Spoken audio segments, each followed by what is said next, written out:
दोस्तों एक बार फिर से स्वागत है आप सभी का आपके अपने favourite English learning channel scholar English पर।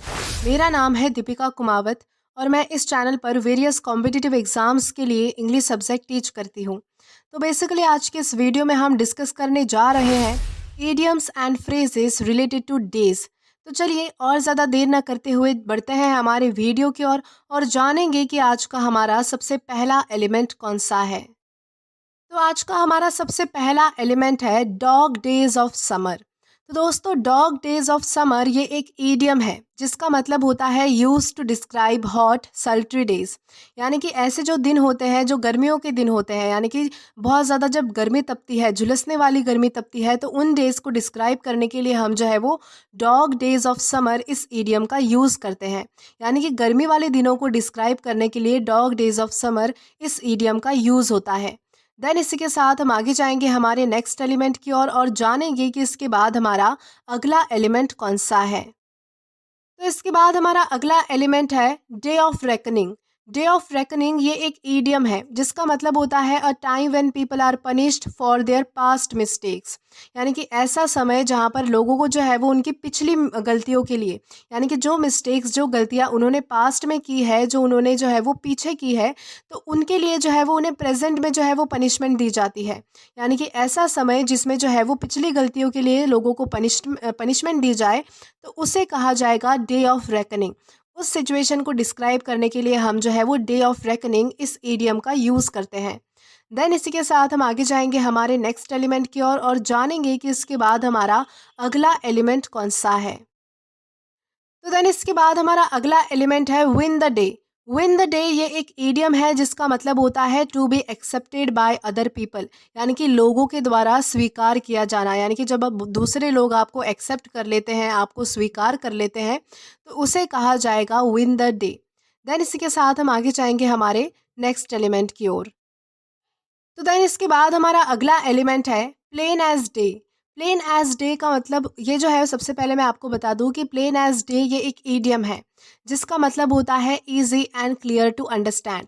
यानी कि ऐसी कोई चीज़ जो बहुत ही ज़्यादा आसान है और समझने में जो है वो बहुत ही ज़्यादा क्लियर है, यानी कि स्पष्ट है, जिसमें कोई जो है वो कन्फ्यूजन नहीं है। ऐसी चीज़ जो बहुत ज़्यादा आसान है और क्लियर टू अंडरस्टैंड है, ईजी टू अंडरस्टैंड है, तो उसे कहा जाएगा प्लेन एज डे। देन इसी के साथ हम आगे जाएंगे हमारे नेक्स्ट एलिमेंट की ओर और जानेंगे कि इसके बाद हमारा अगला एलिमेंट कौन सा है। तो इसके बाद हमारा अगला एलिमेंट है day in day out. Day in day out ये एक ईडियम है जिसका मतलब होता है एवरी डे विदाउट रेस्पाइट। यानी कि हर दिन बिना रुके बिना टाले। यानी कि ऐसा कोई काम करना, ऐसा कोई काम या फिर कोई भी चीज़ हो सकती है जो आप बिना रुके हर दिन करते हो, बिना टाले, उसे अवॉइड नहीं करते। रेस्पाइट यानी कि किसी चीज़ को टालना या फिर रोकना, तो उसमें जो है वो कोई खलल नहीं आना, कोई रुकावट नहीं आना। ऐसा कोई काम जो एवरीडे होता है बिना किसी रुकावट के, बिना किसी अवॉइडेंस के, तो उसे कहा जाएगा डे इन डे आउट।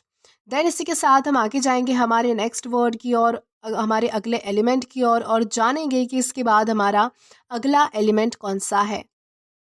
तो इसके बाद हमारा अगला एलिमेंट है in broad daylight. In broad daylight सबसे पहले तो ये एक ईडियम है जिसका मतलब होता है ड्यूरिंग द डे टाइम। यानी कि कोई भी काम जो है वो दिन के समय करना, यानी कि दिन के समय इस चीज़ को दर्शाने के लिए जो है वो इन ब्रॉड डे लाइट इस ईडियम का यूज़ होता है।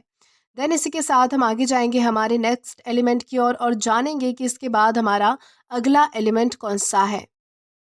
तो देन इसके बाद हमारा अगला एलिमेंट है ब्लैक फ्राइडे। ब्लैक फ्राइडे ये एक ईडियम है जिसका मतलब होता है a day of financial disaster. यानी कि ऐसा दिन जिस दिन जो है वो फाइनेंशियल डिज़ास्टर हुआ हो, यानी कि फाइनेंस में जो है वो बहुत ज़्यादा नुकसान हुआ हो, तो उसे कहा जाएगा ब्लैक फ्राइडे। तो देन इसके बाद हमारा अगला एलिमेंट है ब्लैक डे। ब्लैक डे ये एक ईडियम है जिसका मतलब होता है it is a day on which something terrible has happen. यानी कि ऐसा दिन जिस दिन जो है वो कुछ ना कुछ भयानक हुआ है, जो कुछ ना कुछ दर्दनाक चीज़ हुई है। यानी कि जो लोग चीज़ जो है वो एक्सपेक्ट नहीं करते हैं, जो होनी नहीं चाहिए थी, ऐसी अनहोनी होना, तो उसे कहा जाएगा ब्लैक डे। देन इसके बाद हमारा अगला एलिमेंट है Rome was not built in one day. दोस्तों ये एक फ्रेज है जिसका मतलब होता है admirable results always take time. यानी कि अच्छे कामों को होने के लिए जो है वो हमेशा वक्त लगता है, टाइम लगता है, समय लगता है। इस फ्रेज का आप जो है वो लिटरल मीनिंग भी ले सकते हैं। जैसे कि यहाँ पर जो है वो हमारा फ्रेज़ था कि Rome was not built in one day, यानी कि यहाँ पर इसका मतलब क्या निकलेगा कि रोम जो है वो एक दिन में नहीं बना था, यानी कि जो रोम जो शहर है वो एक दिन में बन के तैयार नहीं हुआ था। यानी कि उसका मतलब कहने का ये मतलब है कि कोई भी अच्छी चीज़ जो है वो तैयार होने के लिए, बनने के लिए जो है वो एक दिन में नहीं हो सकती कोई भी चीज़। उसे जो है वो कोई भी अच्छी चीज़ होने के लिए जो है वो टाइम लगता है, समय लगता है। तो इस हिसाब से जो है हम Rome was not build in one day इस फ्रेज़ का यूज़ कर सकते हैं। देन इसी के साथ हम आगे जाएँगे हमारे नेक्स्ट एलिमेंट की ओर और जानेंगे कि इसके बाद हमारा अगला एलिमेंट कौन-सा है। तो इसके बाद हमारा अगला एलिमेंट है फील्ड डे। फील्ड डे का मतलब होता है have a great time doing something enjoyable, और ये एक ईडियम है। तो इसका मतलब होता है कि किसी काम को, कोई इंजॉयबल काम यानी कि कोई मज़ेदार काम करने को जो है वो इंजॉय करना, उसे जो है वो बहुत ही लगन के साथ उसे जो है वो बहुत ही ज़्यादा इंजॉय करके जो है वो कोई काम करना, तो उसे कहा जाएगा फील्ड डे। देन इसी के साथ हम आगे जाएंगे हमारे नेक्स्ट एलिमेंट की ओर और जानेंगे कि इसके बाद हमारा अगला एलिमेंट कौन सा है।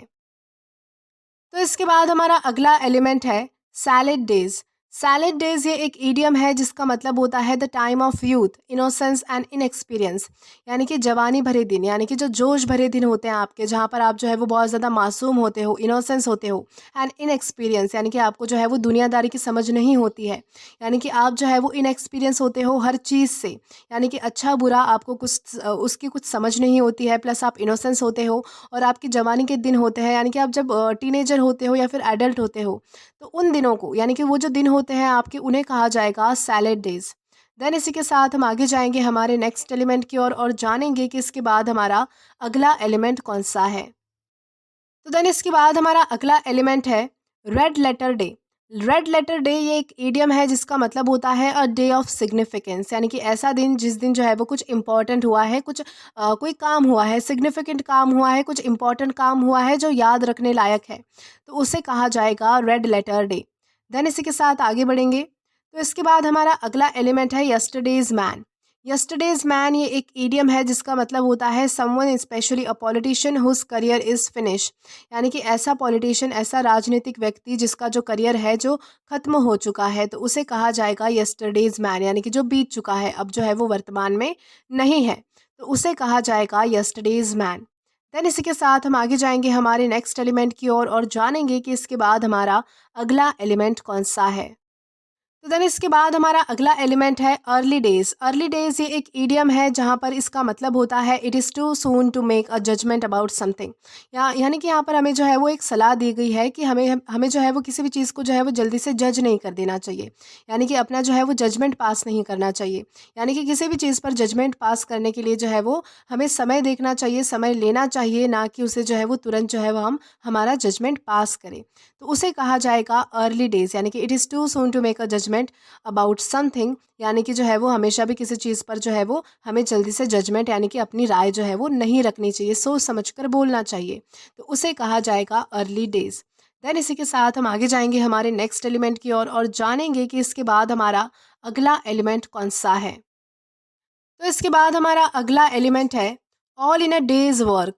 All in a day's work ये एक फ्रेज है जिसका मतलब होता है refers to the work that is done regularly by someone, यानी कि ऐसा काम जो किसी व्यक्ति द्वारा, यानी कि जो किसी के द्वारा जो है वो रेगुलरली किया जाता है, यानी कि रोज़ाना किया जाता है या फिर रेगुलरली यानी कि कांस्टेंट किया जाता है, तो उसे कहा जाएगा all in a day's work. Then इसी के साथ हम आगे जाएंगे हमारे नेक्स्ट एलिमेंट की ओर और जानेंगे कि इसके बाद हमारा अगला एलिमेंट कौन सा है।